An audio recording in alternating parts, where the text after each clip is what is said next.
kwentong ito ay naganap sa malayong probinsya ng Panay, malapit sa bayan ng Kulasi, bandang norte ng probinsya ng Antique. Ang kwentong ito ay pinagpasapasahan na ng angkan ni Hiro.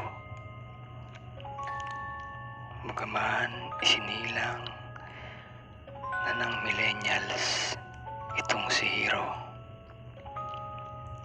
ang kwentong ito ay paulit-ulit na ibinabahagi pa rin sa lahat ng mga inapo ng kanilang mga magulang hanggang sa mga susunod na saling lahi ng kanilang angkan. Nagsimula ang istorya ng kanilang angkan mga panahong di pa nasasakop ng mga Kastila ang ating bansa.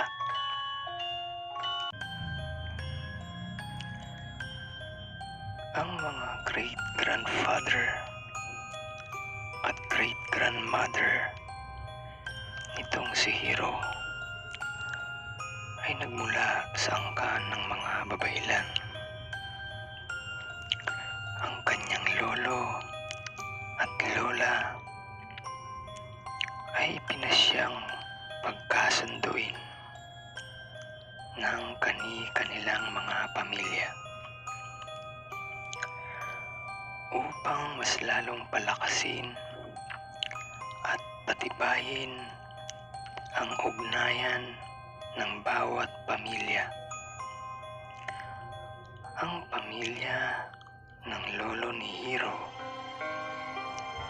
ay may kakayahang makipag-isa sa mga engkanto.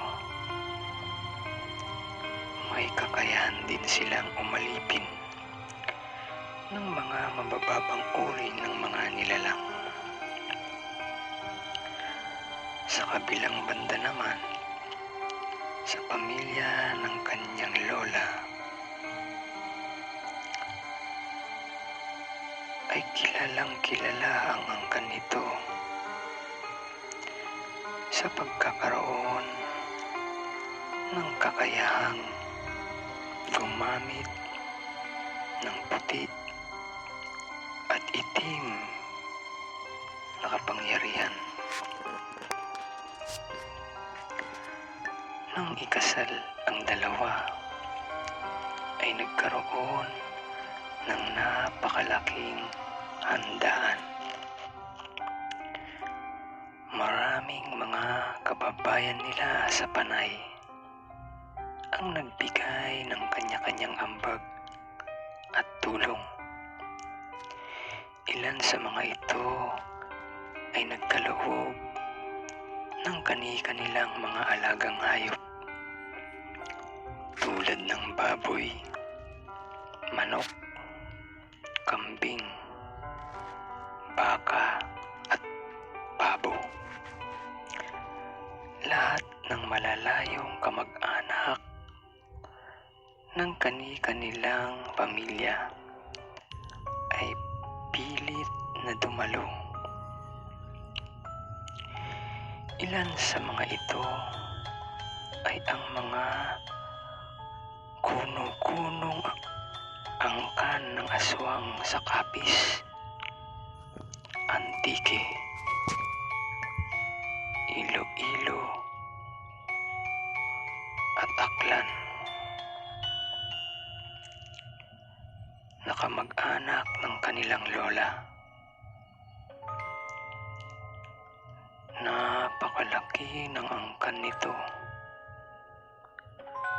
Halos sa apat na sulok ng nasabing bayan ay kinikilala ang mga ito na isa sa pinakamalalakas na angkan ng aswang sa pulo ng panay. Ang mga babaylan ay nahahati sa dalawang uri.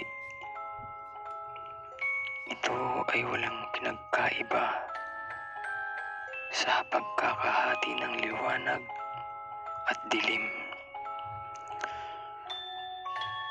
Kung mayroong mabuti, ay mayroon din namang masama. Halos inabot ng 7 araw ang ginanap na pagdiriwang.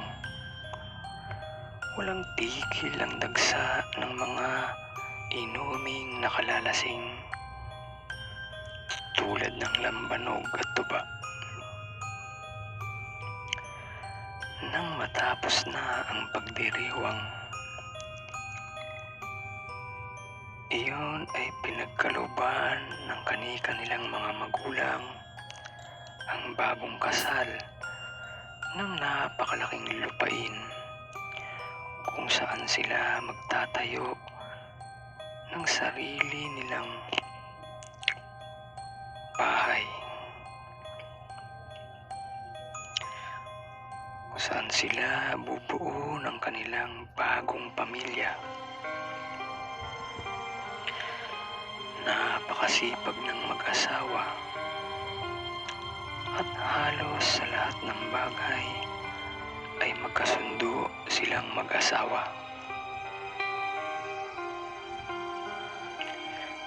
Sila rin ang nanggagamot sa lahat na kanilang mga kababaryo na nag-iengkanto, nababati ng mga iba't ibang uri ng nilalang. Hanggang isang araw, galing sa bukid, ang lolo nitong si Hiro ay sinorpresa ito ng kanyang kabiyak. Habang ipinaghahain ito ng makakain at pinupunasan ng tuyong tela ang likod nito dahil ito ay galing sa bukid at nagtrabaho, ang lola ni Hiro ay nagwika, "Mahal, magiging 3 na tayo sa bahay." Napatigil sa paghigop ng kaping barako ang lolo nitong si Hiro sa kanyang mga narinig. Nanlaki ang mga mata nitong di makapaniwala. Niyakap nito ng mahigpit ang asawa, tanda ng labis na kasiyahan at pagmamahal. Mabilis na lumipas ang buwan. Ang lolo naman nitong si Hiro ay mas kakikitaan ng pagpupursigi. Mas dinoble nito ang sipag sa pagtatrabaho sa bukid. Nang sumapit na ang 9 na buwan ng pagbubuntis ng kanyang lola,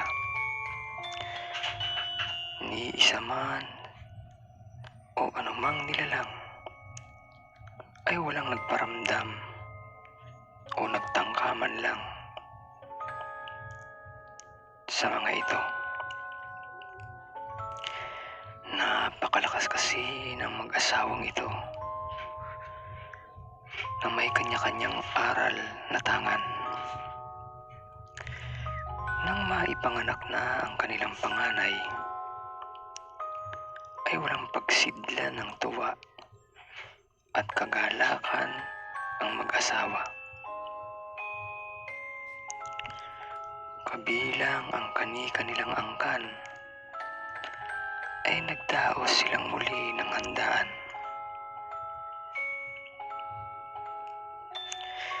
Mabilis na lumipas ang panahon.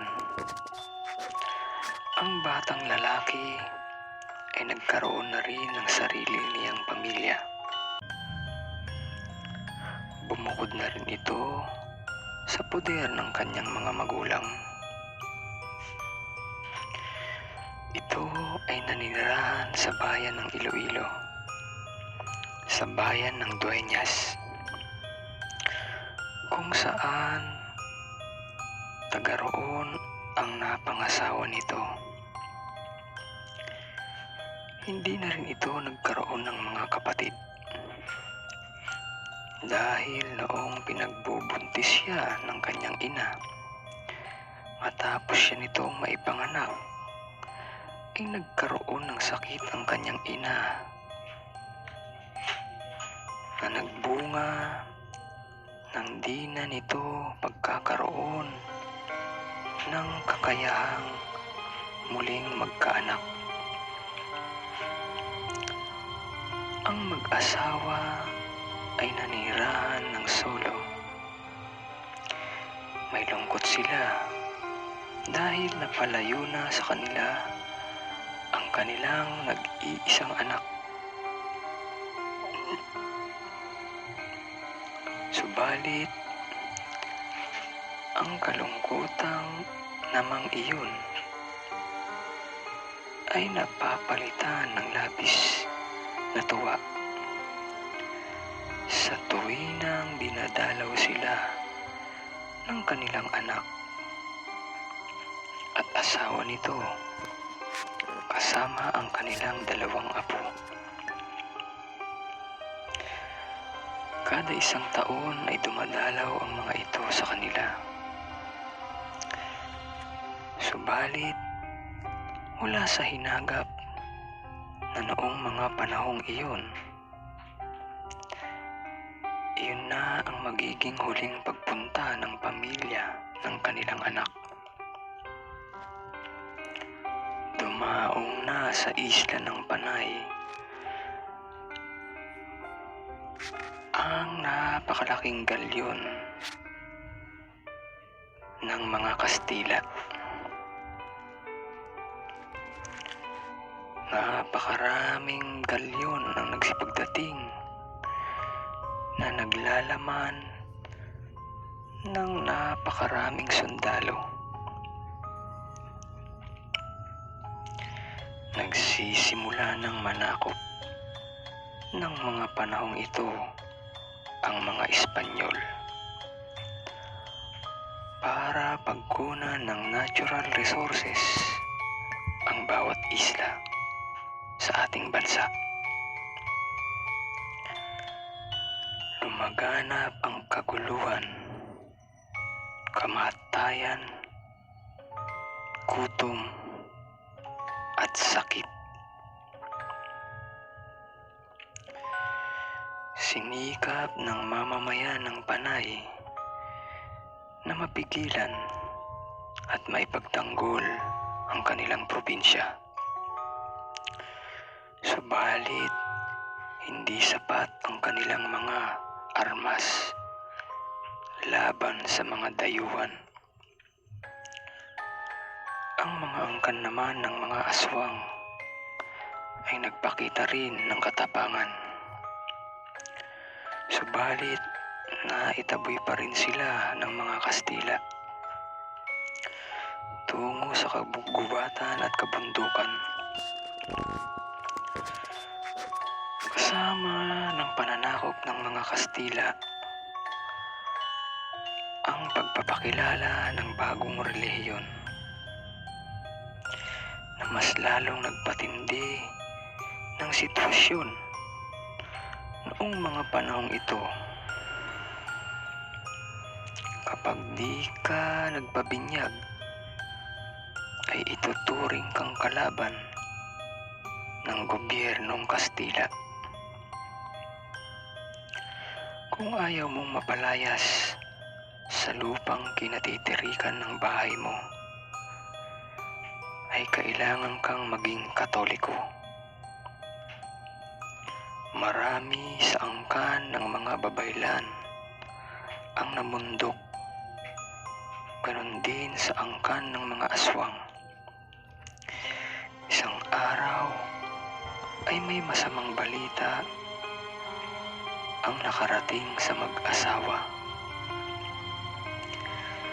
isang malayong kamag-anak ang nagsabi na ang pamilya ng kanilang anak ay pinatay ng mga dayuhan. Nang naglaban ito, nang tangkaing palayasin ang pamilya nito sa kanyang sariling bahay at lupa. Dahil marahil sa di pagpayag ng lalaki na sila ay yumuko sa bagong paniniwala na inilalahat ng mga Kastila. Tumanggi ito na maging Katoliko. Bago ito napatay, ay nakapatay din ito ng 3 sa mga dayuhan. Subalit, dahil sa dami ng bilang ng mga Kastila, kaya ito ay napangibabawan. Ang masakit pa nito, dahil sa galit ng mga dayuhan, ay nadamay na pati ang 2 anak nito at asawa. Ginahasa ang may bahay nito, at bago ito patayin, ay sa harapan mismo nito ipinakita ang pagpatay sa kanyang 2 anak sa pamamagitan ng paggilit sa leeg ng 2 paslit. Matapos ay pinagputol-putol pa ito.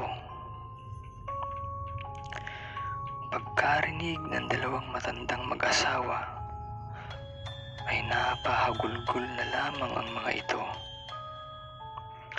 Mahigpit na nagyakap. Nagsisisigaw ang matandang lalaki at nagmumumura. Halos isumpa ang mga dayuhan.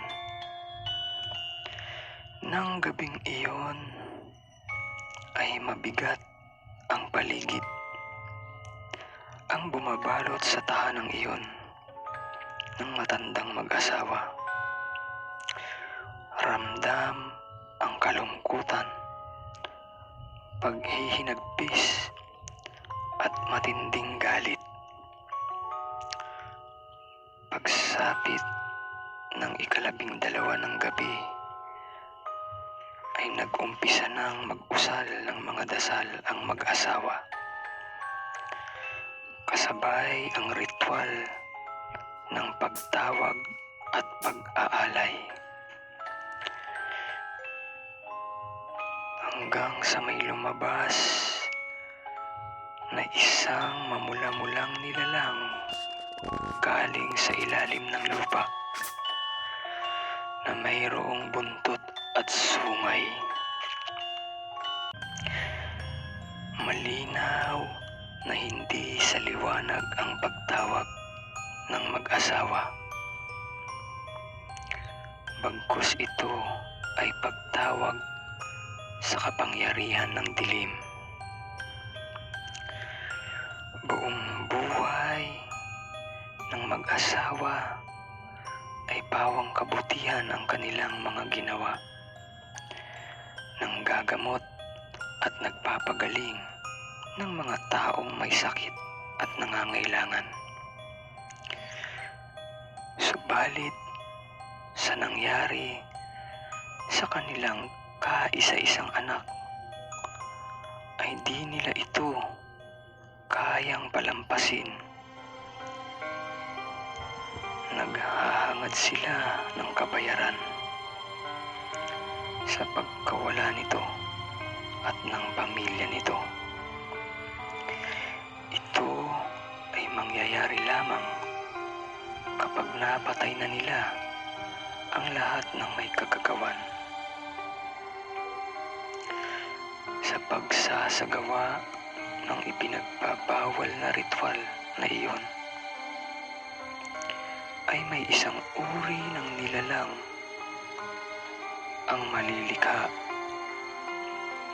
Isang klase ng nilalang na mas malakas pa ng di hamak maski sa gabunang aswang. Guhom ang katawagan sa kanila. Mga nilalang na dating mga nasa kanan, mga dibino, mga antingero, na nilamon ng matinding galit at puot, na naghahangad ng paghihiganti. Nang sumunod na gabi, ay sinadya ng mag-asawang gabunan o guhom ang kuta ng mga Kastila. Di na sila nag-aksaya ng panahon. Agad nilang isinagawa ang paghihiganti. Pinagpapatay ng mga ito ang bawat Kastilang kanilang makita sa kampong iyon. Uhaw na uhaw sila sa katarungan. May mga ilang Kastila ang sumubok na lumaban gamit ang kanilang mga baril at espada. Subalit, sa bawat unday nila ng taga at saksak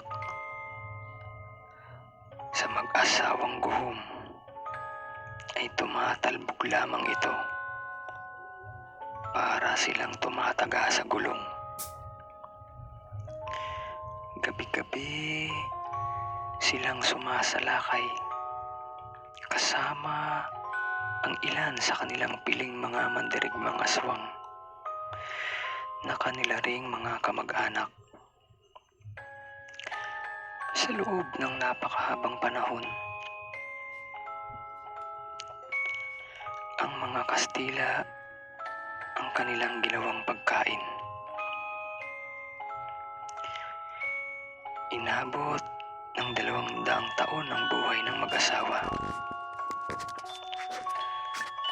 Nang mga panahong iyon, sila ang tumatayong pinuno ng 4 na angkan na nagkalat sa buong isla ng Panay. Sa probinsyang iyon ng Panay, nagmula ang kwentong ito na minsan mayroong mag-asawang dibino na nilamon ng galit na naging mag-asawang guhom. Maraming salamat po.